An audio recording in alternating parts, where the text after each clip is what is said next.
Chers frères et chères sœurs, à vous ces histoires, concentrez-vous bien et écoutez-les avec votre cœur. Une sœur s'adresse à nous en disant « Je m'appelle Samira et je vous raconte mon histoire alors que je suis dans une petite chambre. À côté de moi se trouve mon fils qui allait encore. Je vous écris ces paroles alors que les regrets du monde entier se trouvent au sein de mon cœur. J'étais comme toutes les jeunes filles. Mon seul rêve était de porter une robe blanche et de vivre heureuse avec celui que j'aime dans un appartement seul. Alhamdulillah, c'est ce qui s'est passé. Allah m'a offert un homme très pieux. Mes rêves se sont réalisés et j'ai passé avec lui les meilleurs moments de ma vie. Je vous jure par Allah que chaque couleur que je voyais quand j'étais avec lui était belle. Chaque son que j'entendais quand j'étais dans notre appartement était merveilleux. Allah nous a de plus offert une très belle fille qu'on a appelée Fatima. À son arrivée, elle a rendu la maison encore plus heureuse qu'elle ne l'était. Mon mari, nommé Rohanen, il s'appelait Rohanen, travaillait dans une société qui lui donnait un très bon salaire, ce qui faisait qu'on vivait dans l'aisance, alhamdulillah. Quand il rentrait du travail, la maison était bien propre. Je l'accueillais avec des belles paroles. Il me demandait d'une voix si douce, « As-tu prié, Samira ?» Je lui répondais, « Oui. » Je lui enlevais son manteau et ses chaussures, et lui préparais les chaussons pour qu'il aille se laver le visage dans la salle de bain, et pendant ce temps, je me précipitais à mettre le repas à table. Des belles journées passées, et je m'en souviens jusqu'à maintenant. J'avais une voisine, Laïla, qui était professeure d'école. Elle avait un ordinateur et ne cessait de surfer sur le net. Je lui rendais souvent visite et la voyais souvent chatter. Elle me disait qu'elle avait beaucoup de copains et copines sur le net et m'a encouragé à demander à mon mari de m'acheter un ordinateur et de m'installer le net. Des jours passaient et Laïla ne cessait de me parler de ses amis du net, de son amour pour eux et comment elle arrivait à s'occuper pendant la journée sans s'ennuyer grâce au net.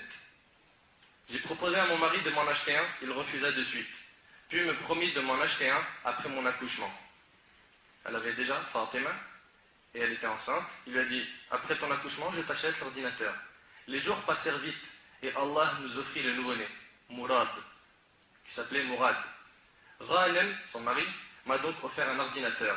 J'attendais avec impatience qu'il aille au travail ou à la mosquée pour prier afin que j'aille surfer sur le net et chatter. Mon mari m'aimait très fort et ne me laissait manquer de rien. Quand il rentrait du travail à une heure imprévue, il me voyait stressé. J'essayais vite de fermer la page du net qui était ouverte. Et lui, il me disait « Qu'est-ce que tu as, Samira ?» Je répondais rien, mais je pense que l'ordinateur est un peu lent. Je lui mentais. Il me souriait puis partait calmement. Quand j'étais chez Laïla, j'apprenais comment envoyer des fichiers et des photos. Et de là, toute la souffrance et tous les malheurs ont commencé. J'ai commencé à négliger les prières et parfois je la délaissais pendant des jours.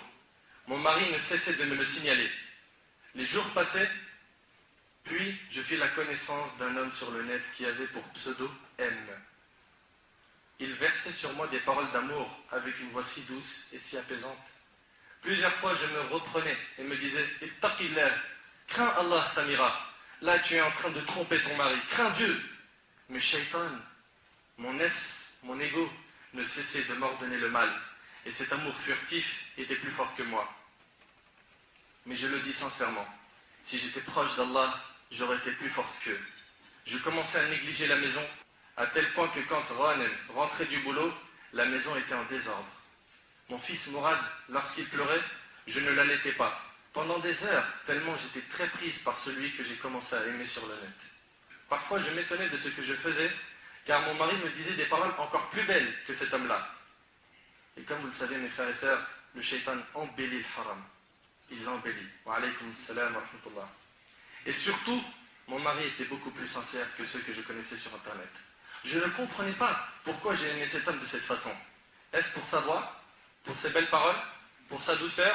Je suis arrivé au point où je rêvais de voir sa photo. Je passais des heures et des heures sur le net. J'entendais l'adhan, mais je me sentais très lourde et très lente. Ma peur pour Allah avait diminué à cause de mon éloignement de la prière, du Coran et de la bonne compagnie. Mon mari ne me demandait plus rien, ne me reprochait plus rien, entre autres la perte de temps. La perte de temps qui est pire que la mort, comme l'a dit l'imam Ibn Qayyim, rahimahullah. Pourquoi? car la perte de temps te coupe d'Allah, alors que la mort te coupe juste des gens du bas monde. Il ne me reprochait plus rien, entre autres la perte de temps, et n'a jamais surveillé ce que je faisais sur Internet. À tous ceux qui sont mariés, surveillez vos épouses, surveillez-les. Cet homme, M, a fait ma connaissance et connaissait mon nom, ainsi que toute ma vie.